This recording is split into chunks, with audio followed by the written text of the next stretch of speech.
송은재TV 시작합니다. 민주당 이재명의 측근 중에 측근이라고 이재명이 자신이 이야기한 김용 민주연구원 부원장입니다. 민주당 싱크탱크인 민주연구원 부원장이 오늘 오전에 자택에서 체포됐습니다. 또 김용 자택에 대해서 압수수색을 하고 있습니다. 서울중앙지검입니다. 대장동 특혜 비리 수사 중인 서울중앙지검에서 지금 압수수색이고 김용에 대해서 체포를 했습니다. 지금 구속이 되어 있는 유동규, 이 핵심 인물인 유동규가 검찰에 많은 것을 물었다라고 보입니다. 검찰이 체포영장을 발부받아서 김용을 체포했고 압수수색을 하고 있다라고 하는 것은 굉장히 구체적인 사실, 구체적인 증거를 확보했다라고 보이고, 이것은 유동규가 대장동과 위례 개발에 대해서 많은 내용을 풀었다. 김용이 체포가 됐다면 정진상의 개입 부분도 계속 이야기가 나오고 있는데, 이재명이 자신의 입으로 최측근이다, 정진상이나 김용쯤 돼야 자신의 측근이라고 할 수 있지, 유동규에 대해서 그렇게 이야기를 했습니다. 유동규는 측근이 아니다라고 하면서 그런 김용이 체포가 됐고 정진상의 체포도 곧 이루어질 것이 아니냐라고 보입니다. 유동규가 만약 검찰 조사에서 많은 내용을 풀었다면 이재명의 비리 혐의도 상당 부분 검찰이 확보하고 있다, 이렇게 추측이 되는 대목입니다. 오늘 오전부터 많은 기사들이 쏟아졌는데, 뉴스들이 쏟아지고 있는데, 구글에 유튜브를 올리는 것, 업로드하는 것이 중단이 됐습니다. 한 3시간 정도 중단이 됐습니다. 그래서 오늘 아침 제 소식도 좀 늦게 올렸는데 이번에 두 번째 소식입니다. 지금 민주당이 굉장한 위기를 맞고 있다, 갈기갈기 찢겨지고 있다라고 보입니다. 이 김용이 체포가 됐고, 또 검찰 서울중앙지검입니다. 노영민 전 청와대 비서실장, 문재인 정부의 청와대 비서실장이 현재 검찰에 소환돼서 조사를 받고 있습니다. 문재인 정부의 북한 어민 강제 북송 사건과 관련했습니다. 노영민에 대한 조사에 이어서는 문재인에 대한 조사가 있을 것이다 라고 예견이 되는 대목입니다.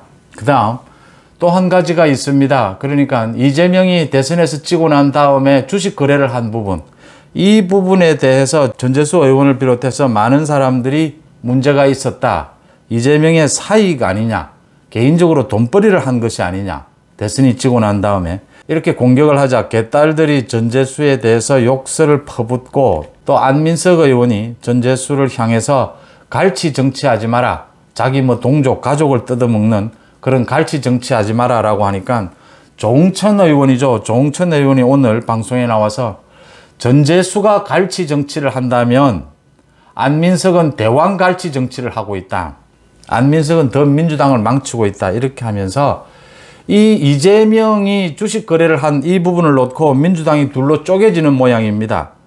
이제 김용, 최측근인 이재명의 최측근인 김용이 체포가 됐기 때문에 김용의 비리 사실이 많이 드러나게 될 것이고, 더 중요한 것은 김용의 체포 뒤에는 유동규가 불고 있다, 이 대장동 위례 개발 이 부분에 대해서 많은 내용을 검찰에서 진술을 하고 있다.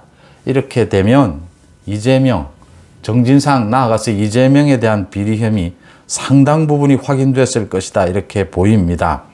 그러니까 김용을 체포한 데는 체포영장을 발부받았고 체포를 했고, 지금 김용의 자택에 대해서 압수수색을 하는 혐의는 대장동과 위례 개발에 대한 비리 혐의입니다. 유동규로부터 수억 원의 불법 자금을 받은 것이다, 정치자금법 위반입니다. 일단 유동규로부터 받은 것이니까 유동규의 진술이 나왔을 것이다, 이건 확실한 증거를 잡았을 것이다 라고 보입니다. 그러니까 지금 많이 화제가 되고 있는 것이 서울중앙지검장인 송경호 지검장이죠. 송경호 지검장이 한동훈에 이어서 국감 스타로 떠오르고 있다, 이런까지 이야기까지 나올 정도인데, 민주당 의원들에 대해서 따박따박 법리를 통해서 반박하는 모습, 또 지금 문재인, 이재명에 대한 각종 비리 혐의에 대해서 거의 대부분을 서울중앙지검에서 수사를 하고 있습니다. 이 수사들이 굉장히 속도를 내게 되고, 또 구체적인 증거들, 또 압수수색, 체포까지를 하게 되면서 송경호가 제대로 일을 해낼 것이다 라는 기대감이 모이고 있습니다. 김용을 그러니까 이재명은 자신이 당대표가 되고 난 다음에 김용을 민주당 싱크탱크인 민주연구원 부위원장으로 임명을 했습니다. 또 한 사람의 측근인 정진상은 민주당 대표실의 정무조정실장으로 임명을 했죠. 정진상, 김용 모두 이재명이 성남시장이 되기 전부터 사회운동, 시민사회운동을 한답시고 할 때부터 같이 해온 측근 중에 측근이다.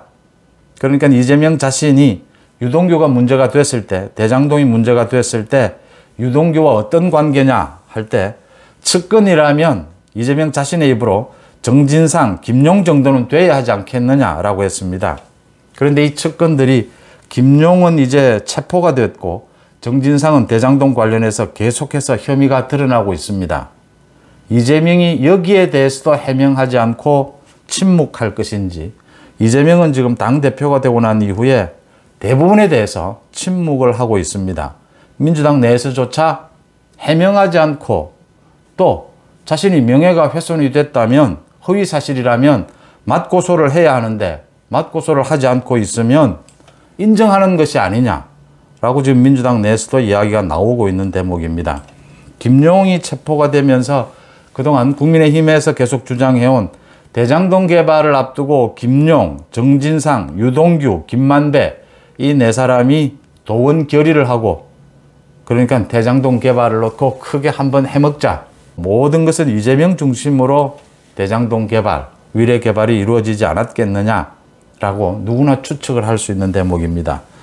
김용이 체포가 되고 압수수색이 시작이 되자 지금 민주당, 국민의힘 양측에서 정치 공방전이 펼쳐지고 있습니다. 민주당에서는 또 정치 탄압이라고 하는데, 서울중앙지검이 법원에 체포영장을 발부를 받은 것, 이런 명백한 증거가 나오고 압수수색을 하게 되는데 이게 정치 탄압이라는 말이 설득력이 있겠느냐라고 하는 것입니다. 국민의힘에서는 김기현 의원 같은 경우에는 오전에 방송에 나와서 이재명 들어 측근 중에 측근이라고 하는 김용이 체포가 됐다. 또 김용도 모르는 사람이라고 할 테냐. 김용은 측근 아니라고 할 테냐. 김용도 모르는 사람이라고 발뺌할 테냐. 이렇게 꼬집었는데 이재명이 어떻게 대응할지, 어떻게 해명할지, 아예 해명하지 않고 또 뭉갤지 한번 지켜볼 대목입니다. 이재명의 민주당이 사분오열되고 있다. 갈기갈기 찢겨지고 있다라고 보입니다.